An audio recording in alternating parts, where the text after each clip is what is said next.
everybody, welcome to the Modern Woman Warrior Show. I'm Louisa Kate. This is our YouTube Thursday, and our channel is created by women for women and focuses on all things personal protection and self-defense. If you're new to our channel, thank you so much for joining us, and if you like what you are seeing so far, please hit the subscribe button. It costs you nothing, but it really helps us out. Today, we are going to take a look at some of the testing that we have been doing to determine the best handgun caliber for our warrior women to use for self-defense. In order to do that, we needed to look at those calibers that our warrior women have questioned us about.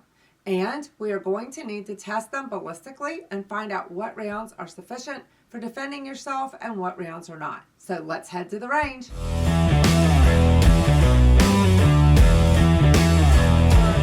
A defensive round, to be a safe defensive round for you to carry when you're out and about in the world, you want it to penetrate at least 12 inches, but no more than 18 inches. So between here and here, that's why we have two blocks up.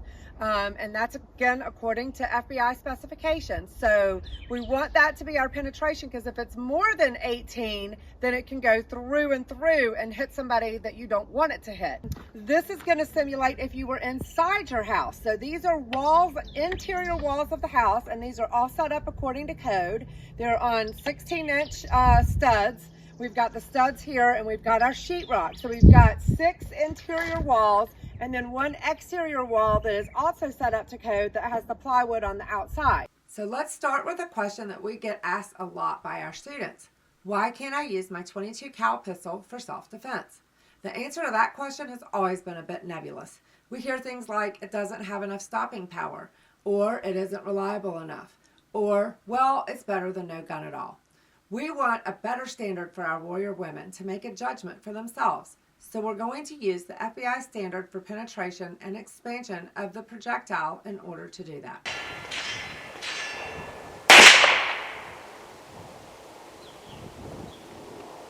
Okay, so we got 1,211 feet per second. We got, let's see, looks like only about 8.5 inches of penetration. Right there.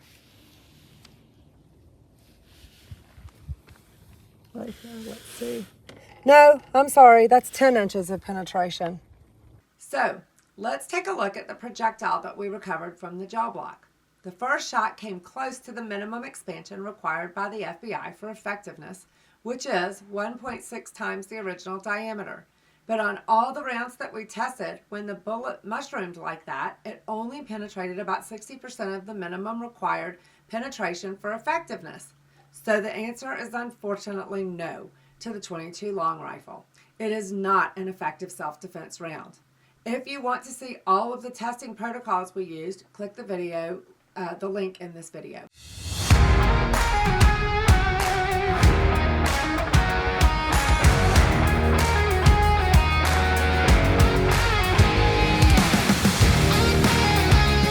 Let's move on to the round that we get asked most often about than any other round besides the .22 cal, and that is the .380 auto. We frequently hear from people claiming to be experts that either 1, the .380 auto is an acceptable round, or 2, others claim that the .380 auto is not acceptable at all, and 3, still others say, hey, it's better than no gun. Our women warriors are often drawn to the .380 auto because it frequently is smaller and easier to handle in its package than the 9mm Big Brother. So let's check out how good a self-defense round a .380 auto actually is. Clear. All right, that was 1,077 feet per second.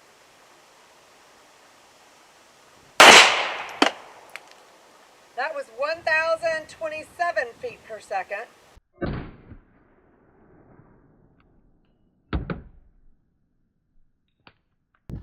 So this one went to about 12.5 inches. And you know, there's a lot of people out there that will accept 380 and say that 380 is a defensive round. And I actually carried a 380 when I first started carrying concealed, but when I started to do the research on my own and we're getting ready to do the 9mm, then you'll have to decide for yourself. I carry a 9 now instead of a 380. The first Creedmoor fell just a 1/4 inch short of the penetration requirement. The second shot was just over the minimum penetration requirements, but neither of the test rounds expanded enough to meet the expansion requirements of the FBI protocol. So what's the verdict? It is marginally effective, and if your hand or arm strength is compromised and a 380 is all that you can handle, it is better than nothing. It is better than the .22 long rifle, but it is certainly not optimal for self-defense. Again, if this is your only choice, then you must train for shot placement. Just like a .22, shot placement becomes more critical with underpowered ammunition that does not meet the FBI protocol standards. Now, if you want to see all of the testing that we did on this round, hit the link in this video.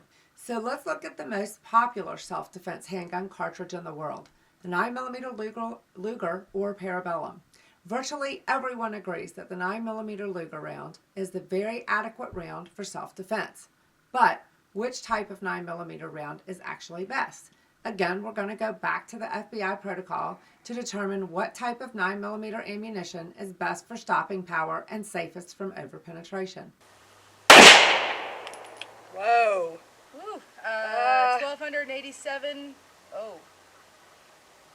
Feet per second? Yeah, that went all the way through our walls. Let's go check this out. Hold on. Okay, clear the gun first. Clear. Yeah.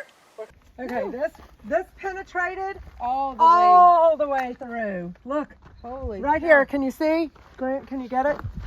Right here, let's see. Oh, it came out the back, went through the next one. So it went through 1.5. Can you get down in the crack? Right.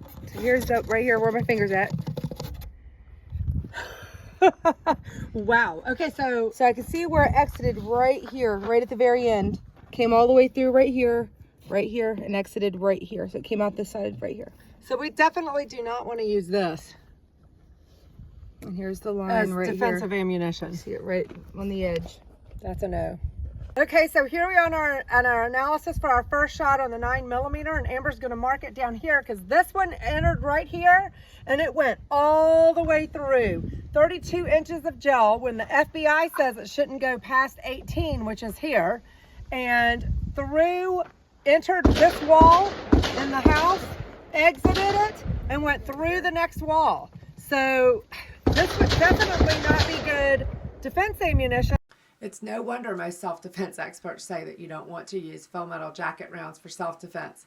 That round did the equivalent of passing through 2 people and penetrating the wall behind them with enough left in it to go through the wall in that room. Now, let's look at another round, the Fort Scott TUI or Tumble Upon Impact. This is relatively new technology, and as such, these rounds work differently than traditional hollow points. Instead of blossoming when they hit, these rounds tumble as they travel through the target, expending their energy as they go through the target.